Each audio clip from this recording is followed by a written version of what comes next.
all of you on this webinar where I'd like to give you an insight about the first time which I made a video series, which is more than 15 hours.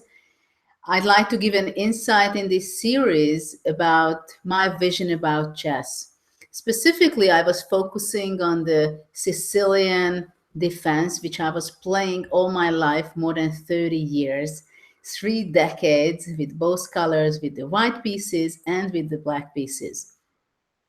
So I made a small package here for today that I want to share with you. You get a little bite of it, what kind of ideas I have, and also I showing a lot of my memorable games. And I'm very fortunate that during the 30 years of my career, I had quite a bit of interesting entertaining game in my life. And I'm always very happy to share it with other people. I was also writing a book on it, but it's always different to be here in person. I hope you will remember the things I'm saying in a more vivid way when you're playing your own games. So let's move on to some of the examples I wanted to show you.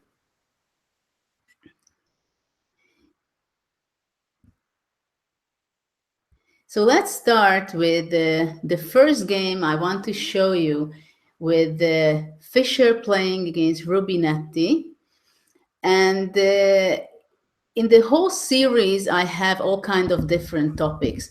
First of all, I'm talking about the different patterns, how Sicilian is built up. Every opening has its typical ideas, typical situations where you know that your pieces have to be on b7 or rook on c8, and every opening has its spirit. And this is what I'd like to give you, that what is the spirit of the Sicilian defense. But every opening, whatever you're going to learn and play, you have to know the typical ideas, where the pieces should be placed. It's not only because it's the knowledge itself what is important, but also you're going to save a lot of time during the game.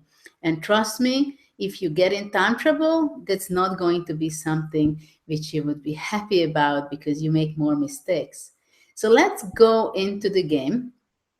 It's a Sicilian defense, knight f3, d6, d4 takes, knight d4, knight f6, knight c3, e6. This is the Scheveningen system, which was played a lot back in the 70s, 80s, even between Kasparov and Karpov. I also have quite a few games by Kasparov in this series. Here, most of the top players did not want to play with this move order because of the Keres attack after g4.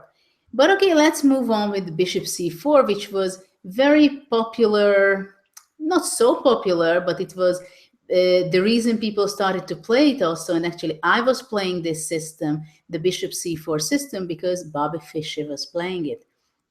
And also not only playing it, but being very successful in that. So bishop b3. This is also what I like to mention whenever I show this kind of position, that the bishop on b3 is very, very good, and it can be very sharp on the diagonal of a2, g8.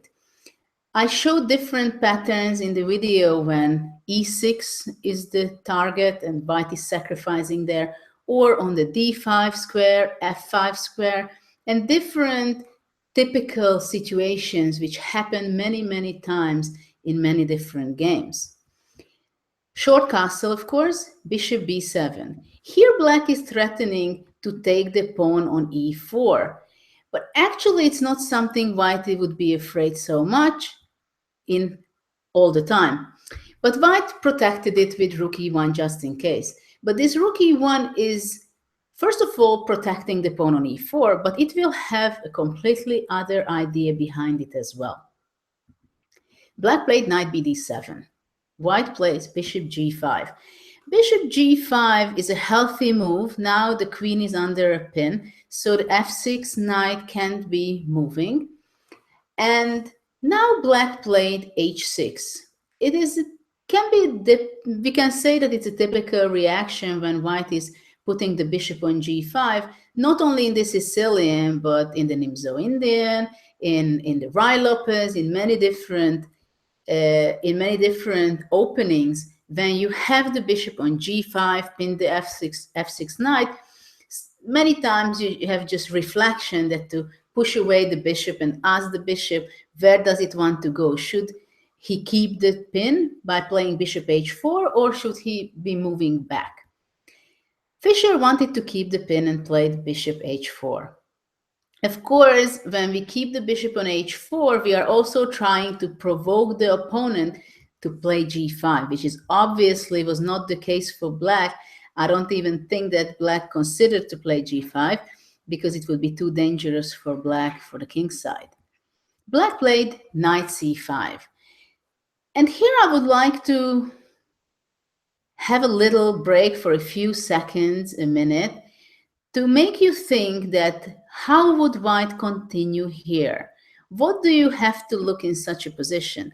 What is black's plan? First of all, of course, the c5 knight is attacking the e4 pawn, but that's not the main idea because of the pin. Black cannot be taking the pawn on e4. But what black is aiming for to get rid of this bishop on b3, because just in case he doesn't want to get any trouble. But unfortunately for black, the trouble is here already. And Fischer played bishop d5. This is actually a typical pattern in this kind of Sicilian, especially when the king stays in the center. I have a separate chapter in the video series where we talk about the king in the center. Most of the time I can say that it gets into trouble. And this is why bishop d5 is possible, because after black accepted the sacrifice, e takes d5, e takes d5, now it's taken back with a check. So this is why the rook on e1 is very well placed. Right now, bishop e7 would be not possible, because actually time is very important in chess too. If black would have one more move to make, obviously he would castle and laugh that he has a piece up. But actually white would be playing here knight f5. And the game is practically over because black cannot defend himself against the capture on e7. So after e takes d5, there was no other choice for black than to play king d7. Now there is a moment for white, but on the other hand, white has to be quick also, because after all, white just sacrificed the piece, and what he got in return so far is only one pawn. But white played a very good move, forcing matters immediately. b4. I also talk about in these kind of games also that you have to look the board, not only the middle of the board, the E line, for example, here, or the king side when you're giving an attack, but also on the queen side. And sometimes you have to make moves completely other end of the board to be successful in your attack. Now black has not really too much of an option because the c5 knight cannot jump to many places where it's not under attack. Actually, the only square is to go to a4. And now white continued capturing on a4, and after b takes a4, a very important move was played by Bobby, c4. And I like these moves when a move has at least two meaning or threat or idea behind it. First of all, after c4, white defended the important d5 pawn, which blocks the b7 bishop for practically for the full game. But the other important effect is that the queen on d1, without making a single move yet, already attacking, and it's part of the attack because in the next move, he will take on a4, which black cannot stop. So black, of course, in such a case, tries to look for safety for his king. But already now, after queen a4, white has two pawns for the sacrificed piece. But it's not the two pawns what really matters in this position. What matters is that practically all of white's pieces are playing in the attack. They take their own role. There is only one piece, the a1 rook, which is not in the play right now. Look at black's pieces. Black didn't make a single move with the h8 rook, which most likely he's not going to play in this game. Also, the f8 bishop is very passive and not possible to make a move really with it. The f6 knight cannot be moving. So generally speaking, the b7 bishop is also, it's like a pawn practically. So here I don't think black had too much hope to save the game, but of course, to resign, it's never too late. Let's see what black had in mind to try to save the game or try to prolong and resist. Queen d7. In such a position, when we are attacking, there very, very seldomly happens that we want to exchange queens. We exchange queens only when we have material advantage. Then it's on our favor. In this situation, it's clear that we have to move the queen. You can move to c2, but Bobby played queen b3. Generally speaking, I would say that in this position, this is not the only winning move. Queen c2 was just as good as queen b3. g5. After all, black was already couldn't do anything better than this. Bishop g3. The bishop on g3 will be very helpful once white is playing c5, because here the diagonal where the bishop is standing right now, it can be very unpleasant for black as well. Now black played knight h5. He wanted to get rid of this bishop, and I can fully understand the concept of black, but black would need at least 2, 3, 4 more moves to be able to recover this difficult position. Of course, black's plan is to play bishop g7 and finally to say that I developed. But now white made some action, c5. It was about time. It is very important when you're the attacker, when the opponent's king is naked over there, there is no pawns which is protecting it, you have to open the lines for your rooks, because then it will be deadly dangerous for black or for the defender.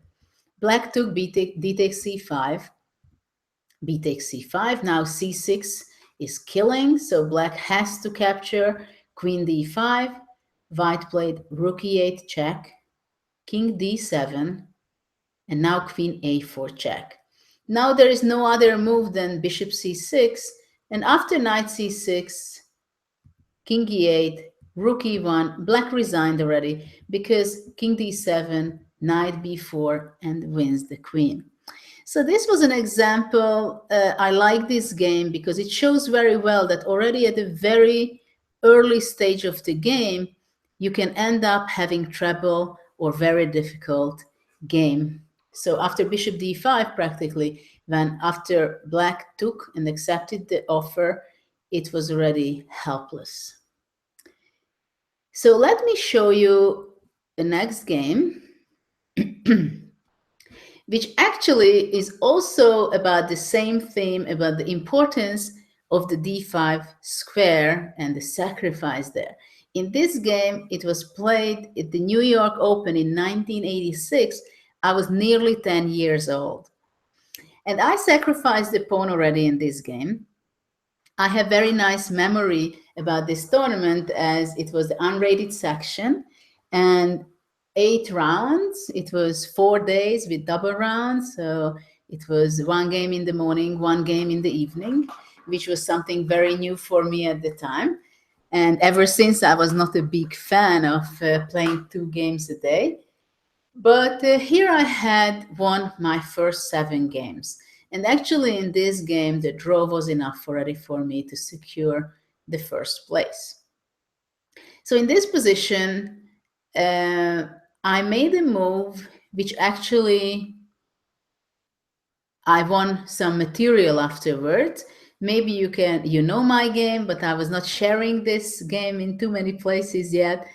So what would you play in this position? Actually, what I played, it's not the only good move, because in this position, the importance is that you realize it, that if there wouldn't be a pawn on e6, that would be a huge loss for black, and actually the game would be over. And once you realize that that's the basic, the key defender, you understand that you have a move, you have an opportunity to deflect that pawn and actually win material. So I guess by now you get the point, what is the right move. And I played knight d5, though I have to admit bishop d5 is just as good, but the idea is the same.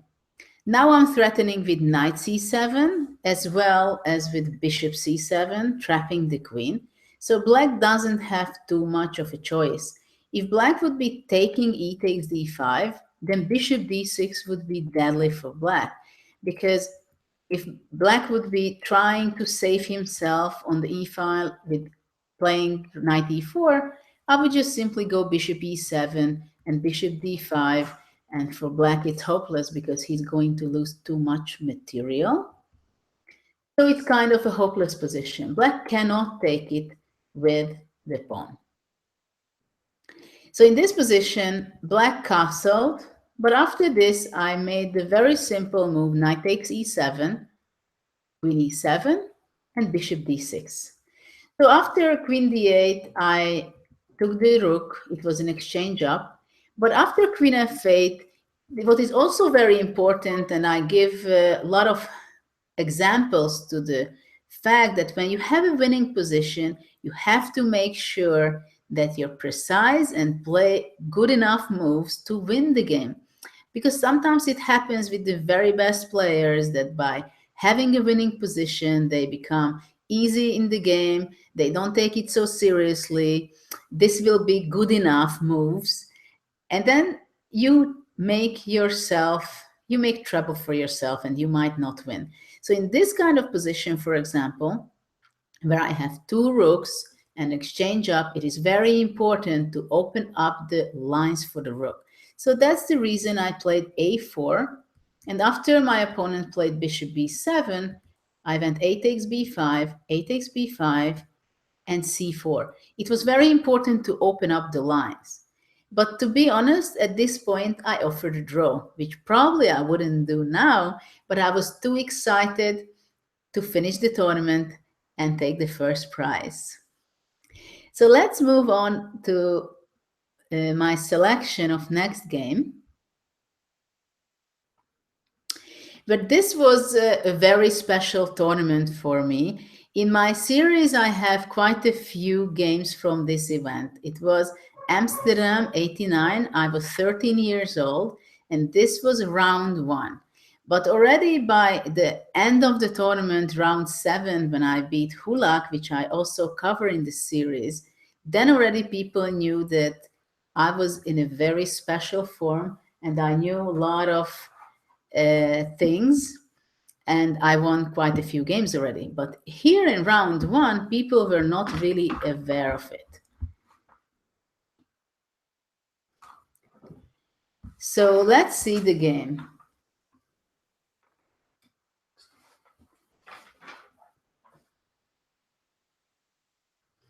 Okay.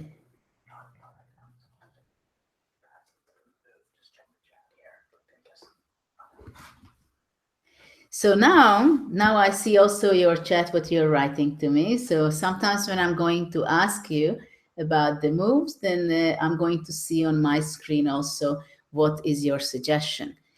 But let me show you this game, which I played against Hans Ray. He's a strong grandmaster, and in 89, he was still optimistic, and he really wanted to beat me.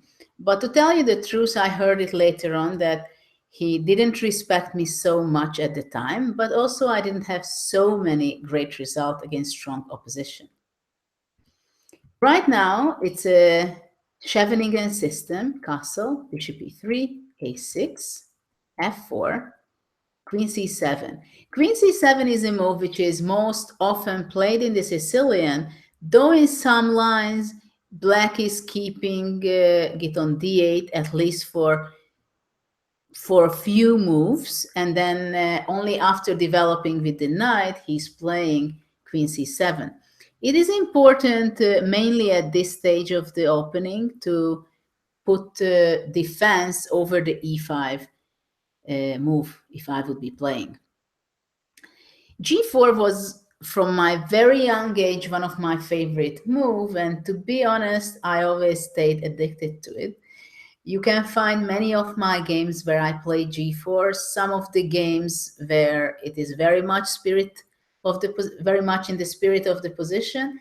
But there are many occasions also where I played it where it was completely unexpected and it was not a typical pattern which is obvious for everybody.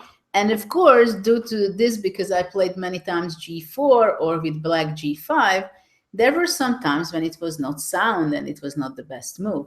But still, I liked very much this aggressive move already to start attacking from very early stage of the game. So my opponent, there are a lot of different alternatives here. Knight c6, that's the main move, but my opponent played Rook E8. In order that he wanted to get prepared against the attack, of course, after Rook E8, the main idea that when black is needing the line on the E file, the support of the rook, black would be playing bishop F8. So of course, if I played G4, I didn't hesitate and played G5, Knight D7, bishop H5. I see that there is a greetings from Adelaide. I had a tournament in '86 there. Nice memories also. So after bishop h5, this was an important move as I'm threatening with knight e6 and I put pressure on the e8 rook. So black has to make a move, something against it. Actually, this is a game which I'm winning, but also I show a game where I was the victim in the same line against Shirov. My opponent played g6. Of course, when someone plays g6, you have to know that it can be danger eventually on the diagonal of a1, h8. So you have to be very careful and you have to think about it that if you play g6, you better have the time to go bishop f8, bishop g7 as well, just to make sure that you defend also your king. So I went bishop g4. Bishop g4 is supporting my idea either to play f5 or possibly to sacrifice on e6. My opponent was not very alert about it, and instead of playing bishop f8 and defending the e6 pawn, he just simply played pretty fast knight c6, which was already a blunder. He was extremely careless, and here suddenly I realized that I have an opportunity to sacrifice a piece, so I got very enthusiastic about it, and after not long thinking, I just chopped on e6. But this is also a typical idea. This is not the only game. There are hundreds and thousands of games which you can look in the database. But generally speaking, I also like to tell you that how did I learn openings? The way I learned openings, we had a cartotech system which had tens of thousands of games on a specific opening. So whenever I wanted to develop and learn a new opening, then I took from this system a bunch of games, mostly from good players, and then started to look over the games one after another. And then I started to learn little by little how the big guys, the experts, are playing that specific opening. And then slowly you understand all the small details, and you understand, for example, if you see in every game that they put the queen on c7, then you understand it will be very obvious that you have to put the queen on c7 because that's how this opening is built up, that supports the most your structure. So let's get back to knight e6. Of course, black has to take it. And then I played bishop e6 check. Now already black has a difficult situation because he has to choose out of three bad options.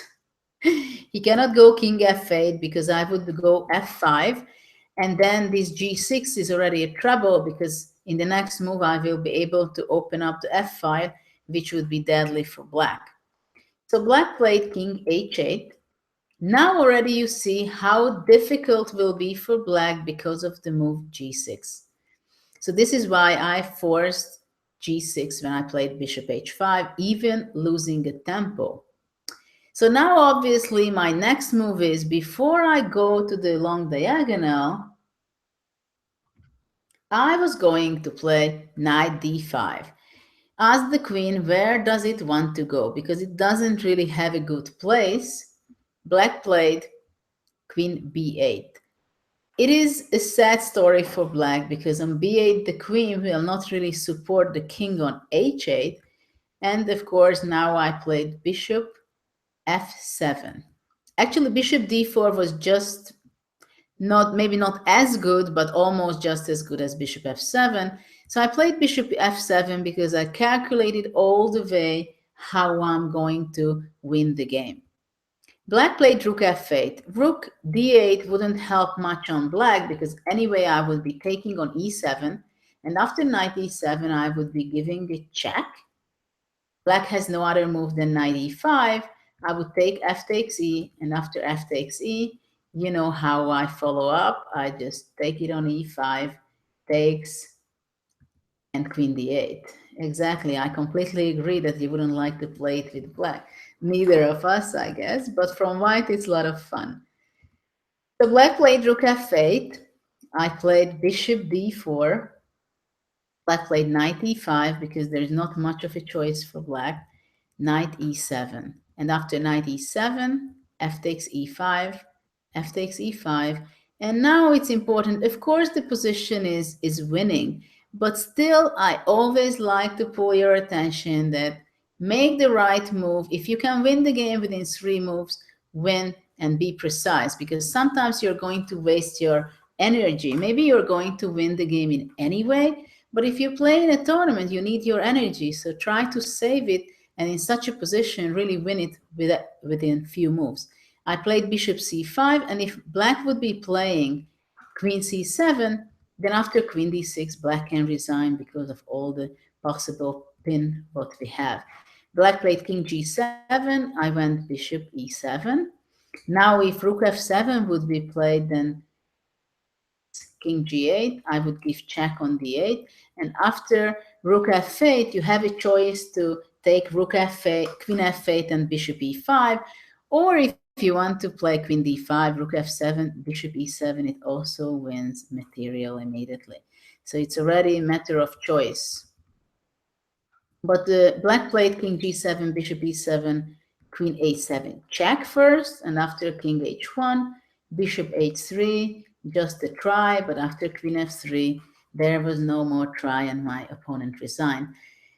After the game, he was very surprised that actually it was not even a battle in this game, because when I sacrificed the knight on e6, it was clear that it's very dangerous, and after a few moves, I'm sure my opponent understood that this game will be won by the white pieces. Okay, so I want to move on to some other example. My next example will be that I played against Milos, who was for a long time the best Brazilian player. And I want to show you this game because I talk a lot generally in the, well, as we checked the Fischer game, it was also king was in the center. And to have the king in the center, it's like 99% you don't want to have that because you only can get treble. But there are exceptions when actually the king is standing best in the center, because somehow that's the way the king can help the most in the attack.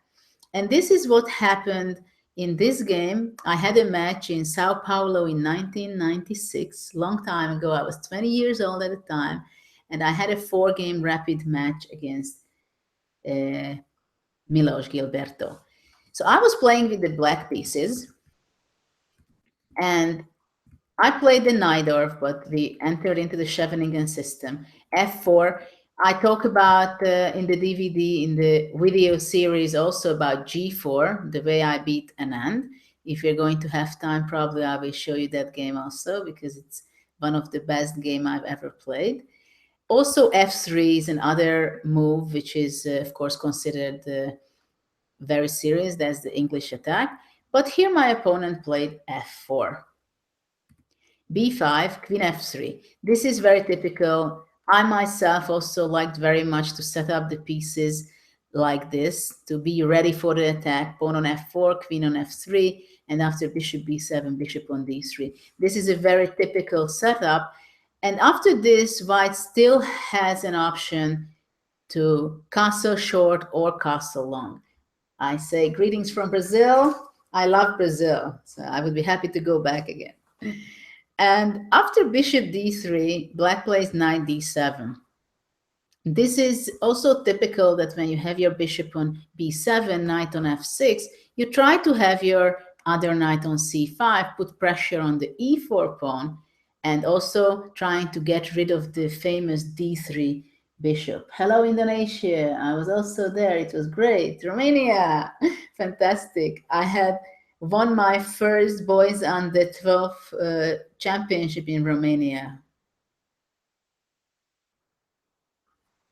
Hold on, you want to flip board. So, does everybody like that?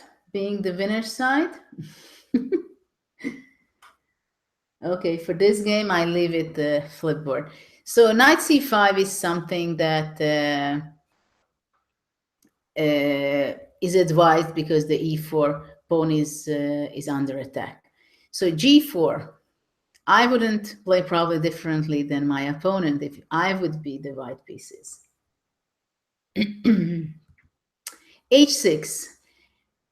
h6 is practically a typical reply. First of all, I don't want to allow white to play g5. But the other thing is that I'm the g5 player, so sometimes I want to play g5 myself in order to deflect the f4 pawn. And I talk pretty much in the video series also about the importance of the e5 square. Probably some of you might know my game against Shiro, which I played in Buenos Aires, and it is pretty known, and there it is one of the greatest example I show where I played g5 and I made other funny, interesting, creative moves. But the main thing is that the knight on e5, it has real power, sometimes less, sometimes more, and sometimes like a magic. Here so far I played h6, white played a3. a3 you play against b4.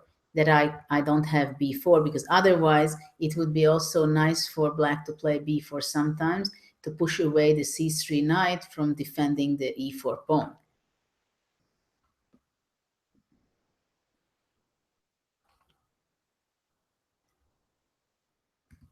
Rook C8. This is also something I have different examples in this series that I want to show the importance that this is, for example, when the queen stays in d8. What's the reason that I didn't put my queen on c7? The reason is that in this position, for example, if it would be my move with black again, which is not, I would sacrifice my rook on c3, destroy the pawn structure on the queen side, and after that to go knight c5. The positional sacrifices, it also goes in every opening, but generally speaking also in the sharpest lines of the Sicilian, for example in the dragon, but also in positions like here in the Scheveningen system. It is very common that if you play with the white pieces, you want to avoid it because it's definitely not fun when somebody is sacrificing the rook on c3 and after knight c5, if you're losing the e4 pawn, then definitely I can imagine only very few occasions where it's not enough, it's not great for black. So my opponent played castle. After castle, I don't have enough time necessarily to take on c3, though I was considering it very seriously. But it's a problem sometimes when you have a choice of few good moves and then you have to decide. And this was of our match the fourth game, and this was a game which would decide the game because it was 1.5, 1.5.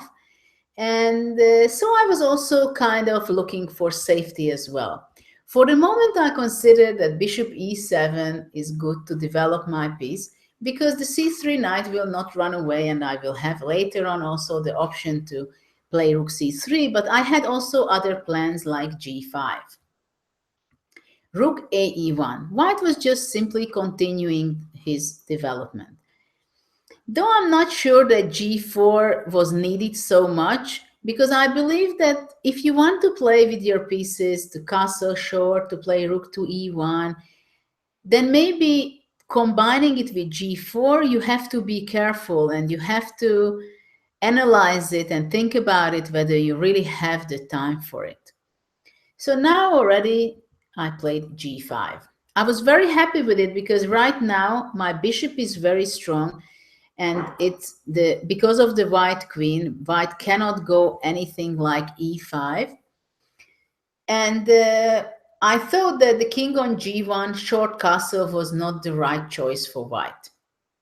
White played f5. This is also a very typical reply after g5 in order to put pressure on the e6 pawn.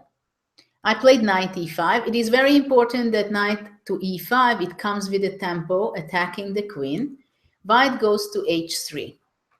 Well, right now, what I have to think about that the e6 pawn is attacked, but it's not only that. White played queen h3 in order to have a pin, and white would want to take also bishop g5 possibly.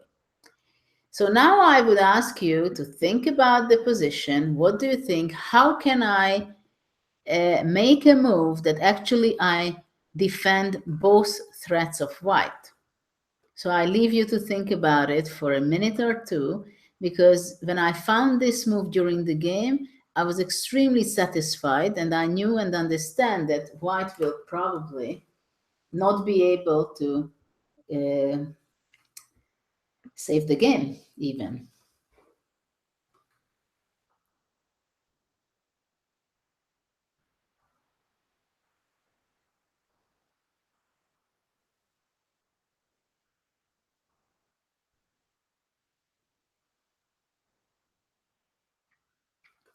Knight fg4 is possible, but once I found the move which I played, I was not even calculating longer whether knight g4 is good or not, because knight g4 is a threat anyway. Queen b6 would be a mistake because the e3 bishop is very strong, and the knight on d4 could be jumping. But there is one good player, really good player in the audience who found already, or maybe I can say who is the fastest solving this problem. And exactly, I played king d7. So bishop g5 is not possible. But at this point, I defended my rook with my king. It is crazy, isn't it? And when I found this move, I understood that my king is safe. I protected the e6 pawn. The g4 pawn is under attack. But not only that, but also h5 might be coming. And of course, I shouldn't be forgetting about the powerful rook c3, just in case eventually. So white didn't have really much of a choice. He had to defend his pawn on g4. Is king d7 a woman move? Well, if women are also playing very well chess, then we can say yes.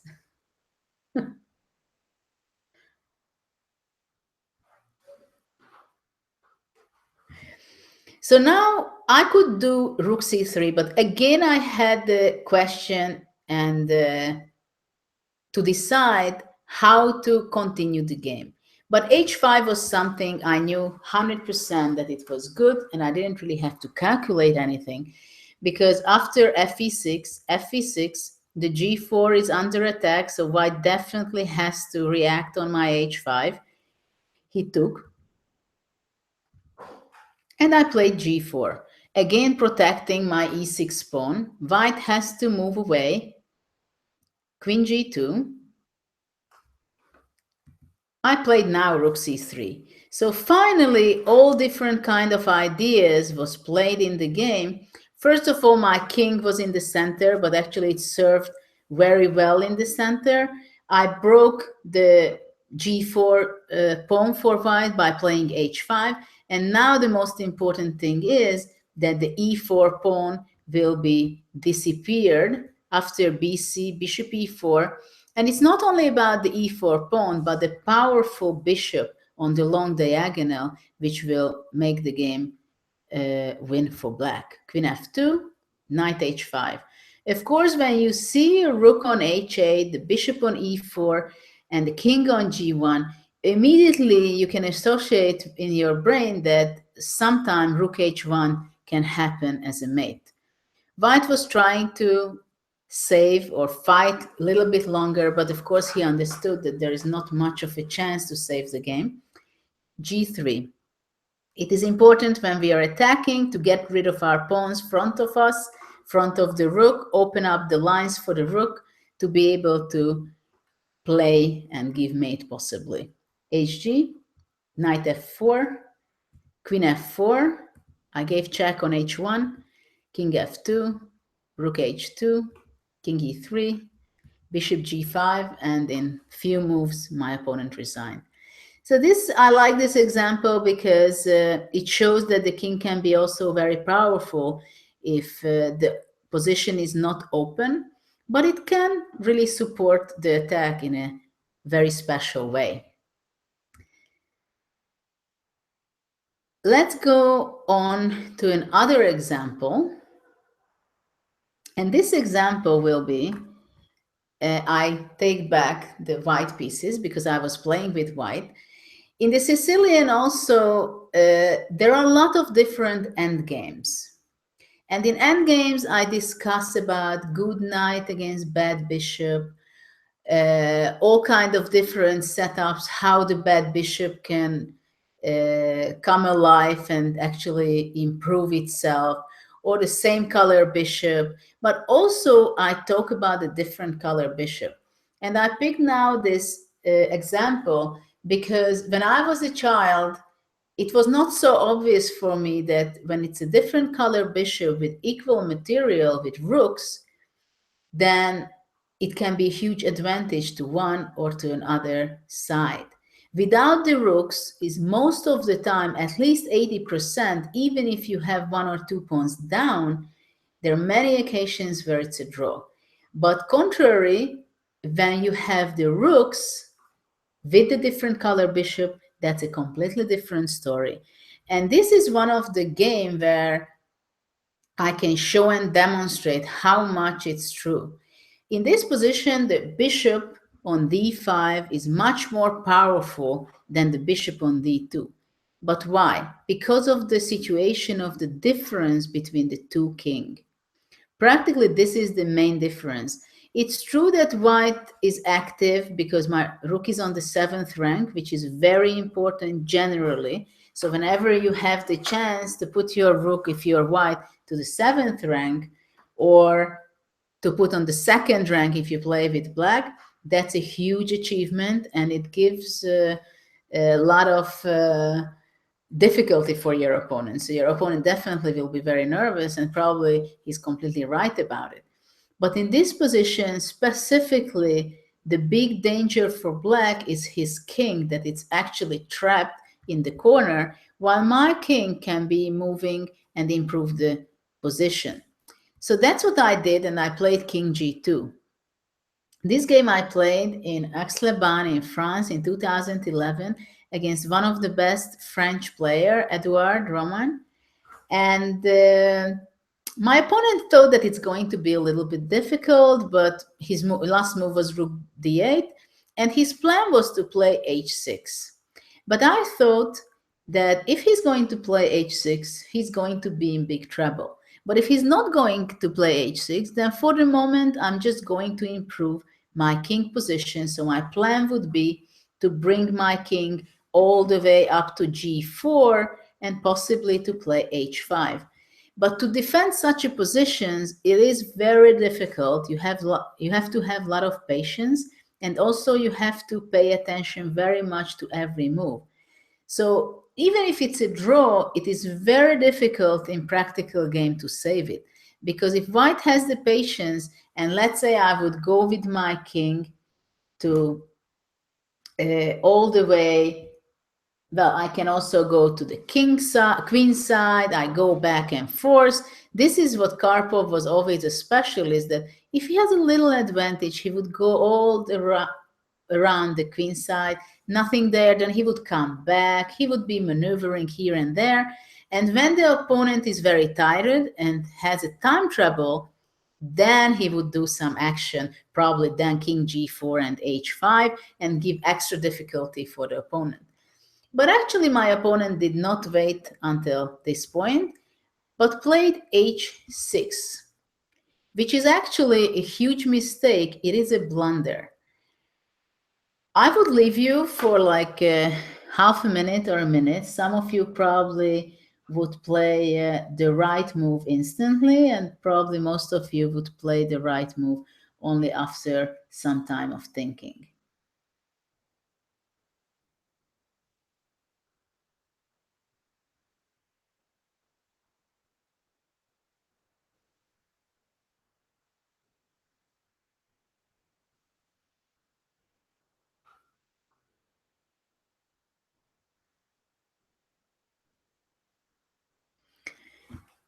Yes, h5.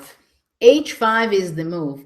And actually, this happens in my life. I had a few games where I was able to play this kind of breakthrough. When I was a kid, also, this was one of the favorite breakthrough, where there is four pawns opposing to each other, two black and two white. And actually, there are all kind of different examples in the Sicilian when the pawns go in pairs. Here you see that my pawns are on g5 and h5. In middle game, it's more on e5 and f5 with the white pawns, or with black, it's e5 and d5. But there are a lot of different occasions where you see two pawns next to each other having a great effect and great power. And now practically black had to, he was playing on, but he could have resigned as well, because he has no saving move. If he would take g takes h5, I would simply go g6, and the rook h7 mate is not defendable, because after king g8, I would go rook h7, king f8, and g7, and queen my pawn. My opponent went rook g8. I played rook d7, attacking two at the same time, the rook and the d6 pawn. Black had to keep the protection over the g6 pawn, so he played rook g7. And now I played, my move was not the only winning move, but it was the most precise one. So when I saw this move, I knew exactly that I'm not going to calculate all kind of checks and takes the pawn, but I played the powerful bishop f7. This is again a typical situation where after this move, I knew that the game will be over within two moves. Contrary, if I would have taken other route to winning, then probably we could have played another 20 moves. Black played bishop g5. If black would take now g takes h5, then I would give it check, g6, and I would even play rook d6 and win the bishop as well. But black played in this position bishop g5. I took h takes g6. There is no concrete mate, but I will play rook b7 and rook b8. So my opponent resigned here. So let me show you one more game. And that will be my game against Anand from Dos Hermanas, because this was one of the best games I've ever played, and I have great memories from this game. This was also a Najdorf. I played bishop e3 for the first time in 1996, and ever since up to my retirement, I was a big favor on this move. And after e6, there are different ideas which we discussed, and I played the g4, the most sharp line here in this system. e5 was played by Anand. There are other options like h6, for example, but this is the forced concrete line. Knight f5, because otherwise the g4 pawn would be under attack and black would capture it. g6, now I cannot move with my knight because the g4 pawn would be not protected. g5, gf5, and now gf6 would be not good because simply black would capture the pawn, but ef5. This is O theory. Black plays d5 because he wouldn't want to go away with the knight, for example, anywhere, because the d5 square is more important. So black played, instead of knight g8, he went d5.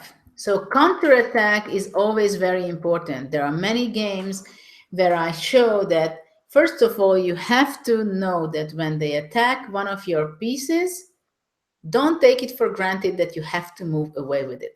Sometimes you have counter chances, counterattack, intermediate move, and it can actually change the evaluation of the whole game. Queen f3. For the moment, I protect my pawn on f5 and don't take the knight on f6 because sometimes pressure is more frightening than if I execute and take the knight. After queen f3, black played d4, long castle. By playing long castle, for the temporary, I defended both of my pieces, the bishop on e3 and the knight on c3, because the queen would be under attack. So now black has to play knight d7. And now I won a very beautiful game against Kasimdzhanov by playing bishop d4. But in this game, I played bishop d2. And this game was in 1999, while the bishop d4 game was 6 years later in the World Championship where I played in Argentina.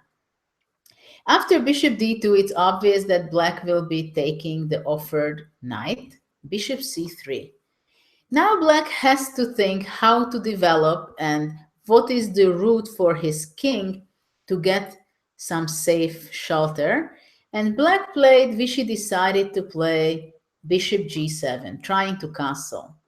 After bishop g7, I still don't want to capture the knight because somehow I think I'm able to capture it anytime I want. So I played rook g1. Rook g1 is kind of a prophylactic move. I'm preparing against castling. But here castle was not a good choice by Anand. Actually, here also we can say that king is not safe really on e8. He has to be expecting dangers from different sides, especially if I would be bringing my bishop to c4 later on. But still, it is safer than after castling. Black should have played queen c7 for the moment. And if I would be taking now, then after bishop f6, black's king is quite okay. I have compensation, but it's still a very complicated game. Black played, instead of queen c7, short castle, which after I already took g takes f6, queen f6. Now the question was how to improve my position. So far I have great pieces. The rook on g1 is attacking, the bishop on c3 stands excellent, but somehow I should be able to put my f-pawn to f4. So in order to do so, I played queen e3. For the moment, black cannot move his knight from d7 because I put pressure over the e5 pawn. Black played king h8, which is a very logical move because he wants to get out from the pin on the g file, and also he wants to threat with bishop h6. I played f4. Of course, I want to put as much pressure as I can on the long diagonal because after all, I have a piece down, so I have to be fast also. If let's say the rook from a8 could be jumping to e8, then it would be a completely different story. Now black reacted not in the best way.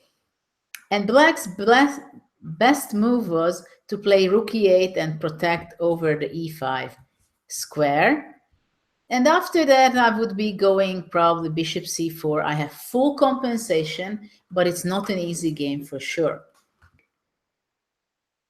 So black played queen b6.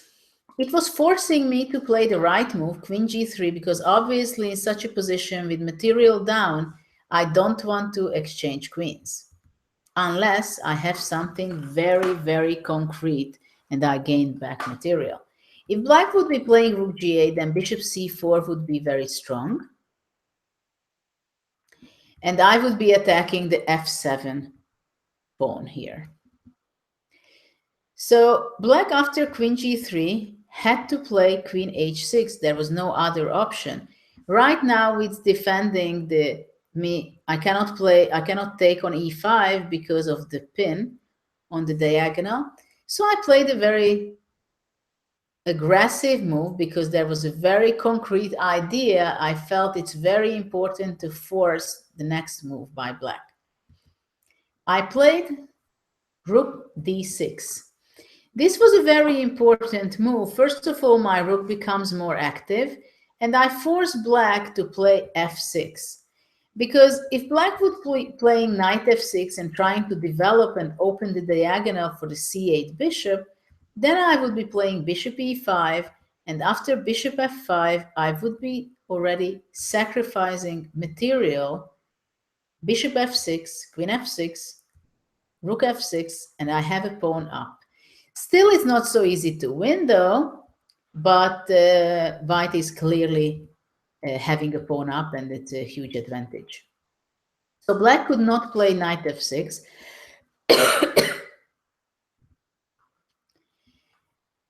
And interesting that, for example, after bishop f6, the best move would be a quiet move, which also pretty often happens that no matter how tactical the position, sometimes a quiet move really gives the final touch to the game. After king b1, I would free my f4 pawn to be able to join action on e5, and practically black cannot make any move here. After ef4, I would go rook f6, knight f6, and queen f4, and black will have to resign because rook d8, just trying to save the game, but bishop d3 is the easiest, and it's over. So instead of bishop f6, black's only move was to play f6. Now with my next move, it was very difficult for black to continue and find a defense. Bishop d2. Bishop d2 was, I think, also unexpected by Anand, because actually fe5 is really, if I could play f6 e5, then the game was more or less over. But there is one fantastic saving idea for black, which actually none of us saw all the way. Black played e4 without thinking too much, but there was a defense. It's kind of a miracle, I think. Knight c5, and after f takes e4, what would you suggest for black to try to save the game? There is an amazing move by black. Knight e4. The black queen is hanging, but for the moment I cannot take it because of my king on c1. So after bishop h6, black would be taking bishop h6 check, and only after that he would be taking my queen. So I cannot take on bishop h6, but I have an amazing move, which is, I think, one of the most unbelievable move which I've seen, and it's e takes f6. Actually, if you see, my queen is hanging, my rook is hanging, my bishop is under attack. At the same time, the black queen is also under attack, but I'm playing e takes f6, which I think is an incredible move, and the line would be going the following. After black would be taking the queen, I would be not taking the queen, of course, but I would take f takes g7.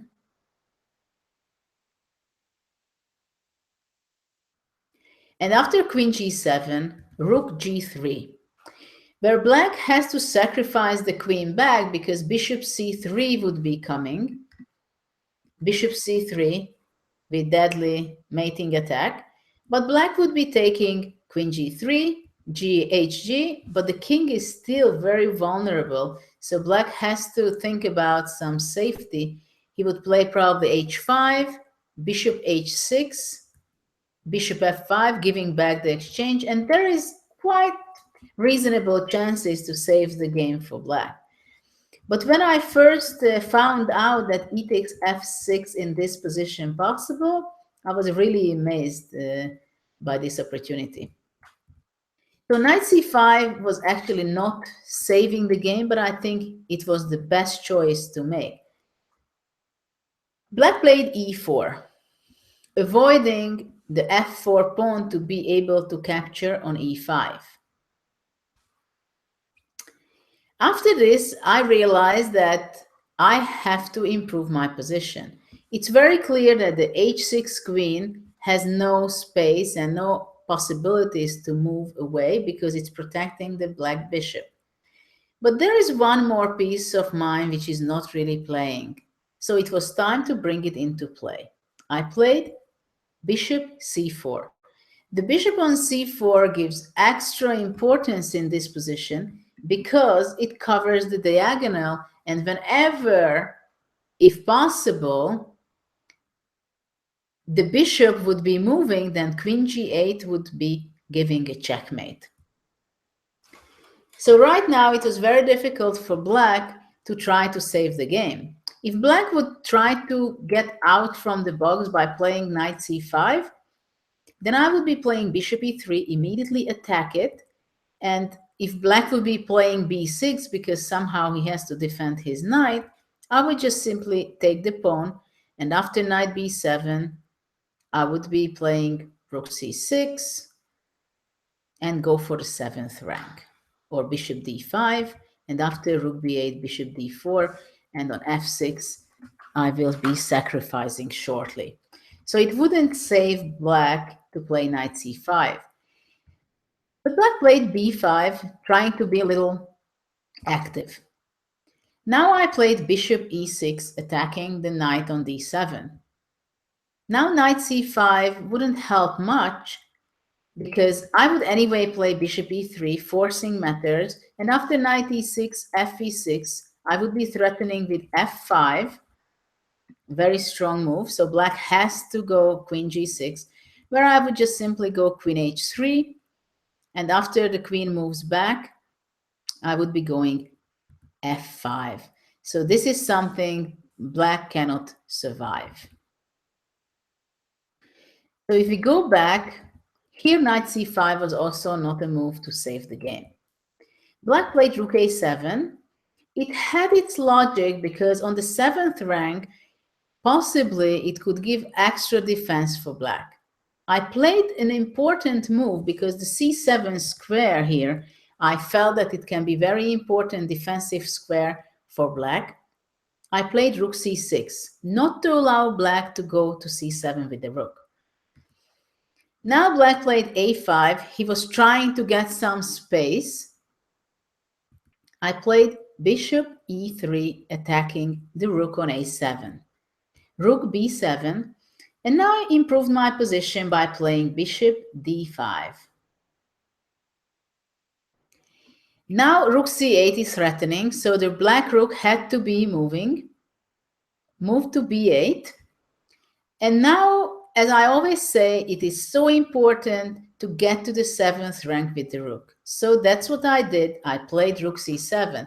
Not only the important part that it's attacking so the knight cannot move, but also I control the b7 square, and also bishop a7, for example, is a great threat. And actually we can say that black is in Zugzwang practically because he cannot make a move with any of his pieces. He played b4. This was kind of a critical situation because I knew that this game has to be won by me if I play the right move. But at this point, I not only wanted to make the good move, but I was also trying to make the best move for the moment psychologically. And my next move was that kind of move that I felt after I played b3, the quiet move, somehow I felt that Anand gave up here. And later on, I was talking with his second, Ubilava, and he also told me that, well, after you played b3, it was really over.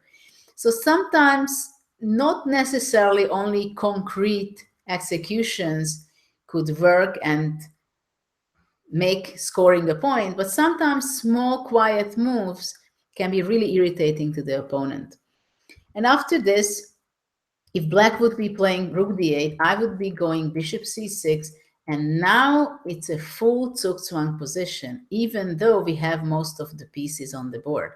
You cannot play with the b8 rook, not with the c8 bishop because the d7 knight is hanging. The d7 knight cannot move because the g7 bishop is hanging. The d8 rook cannot move because the d7 is hanging. The queen is protecting the bishop. So practically the game is over for black.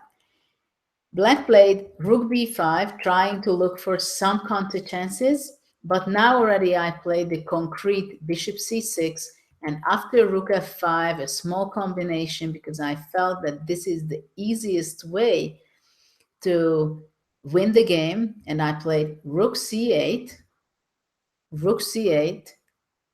bishop d7, rook c5 because both rooks were hanging, so one has to defend the other one, and if the other rook would be going, then f5s would be immediately winning.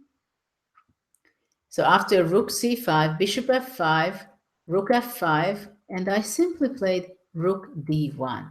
This is also important that sometimes when you have a great attack and your pieces did its duty, sometimes you have to regroup them because somewhere else they serve better. And after rook d1, black cannot defend against rook d8.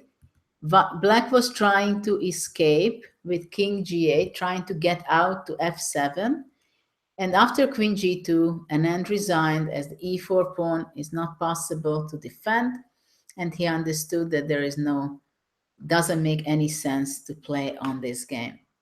So I hope you enjoyed it, this little webinar. I'm happy that you joined me, and I suggest you that if you liked it, then you would be enjoying probably my video series, which is more than 15 hours.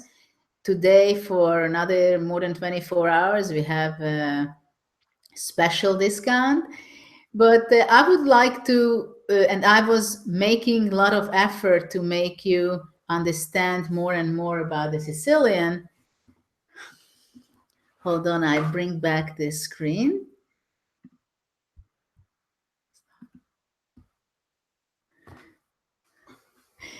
So I was paying more attention to show you details, but also not only about the Sicilian in the series, but also to make you understand for amateurs how difficult and complex can be a full game. But also it means that you always have chances. You should never give up. Have your fighting spirit always high and keep your passion about chess. Thanks for joining me and have a nice day.